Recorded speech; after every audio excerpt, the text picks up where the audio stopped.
Visai suprantama, jog kai kalbama apie Klaipėdą, dažnas žmogaus sąmonėje iškyla vaizdiniai, kurie tapo uostamiesčio simboliais. Tai Meridianas išdidžiai iškėlęs savo bures prieš kiekvieną praeinantį Biržos tiltu. Senamiesčio traukos objektų tapęs katinas džentelmeno veidu.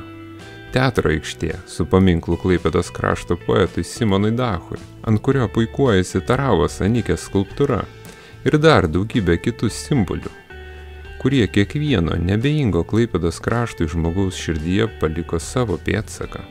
Tačiau visi žinome, jog Baltijos jūros pakrantė, nugludinta vėjų ir bangų, svarbi kiekvienam, nes tuo didžiuojasi ne tik uostamiestis, bet ir visa Lietuva. Tačiau šiame video norime pakviesti jūs prie ežero, kas jau gana keistai skamba kalbant apie Klaipėdą, o dar jeigu jis netaip lengvai pasiekiamas ir netaip gerai žinomas kiekvienam klaipėdiečiui, tai apskritai istorija tampa verta gero detektyvinio siužeto.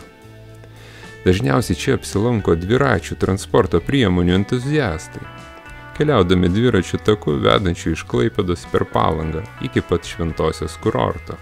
Tad stabtelkime prie vieno iš dviejų Lietuvoje arčiausiai jūros esančių ežerų. Pasižvalgykime po Plazės ežerą, o aplankę čia gyvenančių kormoranų būrius ir tarsi per rakto skylutę pažvelgia į jų šeimyninį gyvenimą. Per kelias akimirkas nuvykime iki rudenėjančios ir visai ištuštėjusios Šventosios.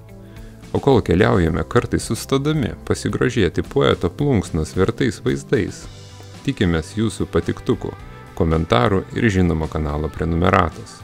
Tai nepamirškite video dalintis su draugais. Ačiū.